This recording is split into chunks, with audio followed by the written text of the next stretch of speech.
সংসদের প্রধানমন্ত্রী তিনি বেশ প্রশংসা পাচ্ছেন। তার বিভিন্ন কর্মকাণ্ড, তিনি তার একটা সাধারণ জীবনযাপন দেখা যাচ্ছে।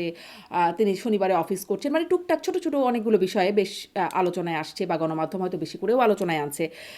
এবং তিনি বিভিন্ন ক্ষেত্রে কিছু, কিছু তেলবাজি যেগুলোকে তিনি প্রশ্রয় না দেওয়ার ঘটনাগুলো উঠে আসছে। যার কারণে মোটামুটি বেশ এখন পর্যন্ত প্রশংসিতই হচ্ছে। আপনাদের কাছে আসলে কেমন মনে হচ্ছে? প্রধানমন্ত্রীকে আপনারা কিভাবে মূল্যায়ন করছেন? আমি আপনাদের না বলে আমাকে জিজ্ঞেস আচ্ছা, করলে আমি আপনার আমার কাছে। জি।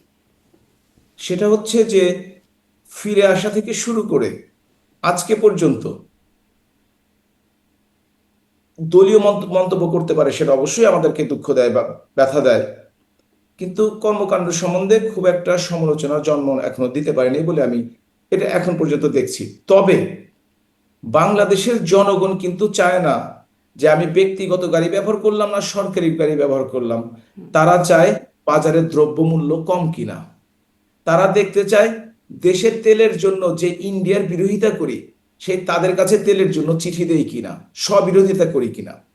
তারা দেখতে চায় বাংলাদেশে মব কমেছে কিনা।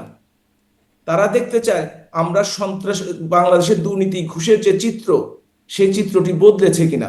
বাংলাদেশের মানুষ চায় শান্তিতে দুমুঠো খেয়ে ঘুমাতে।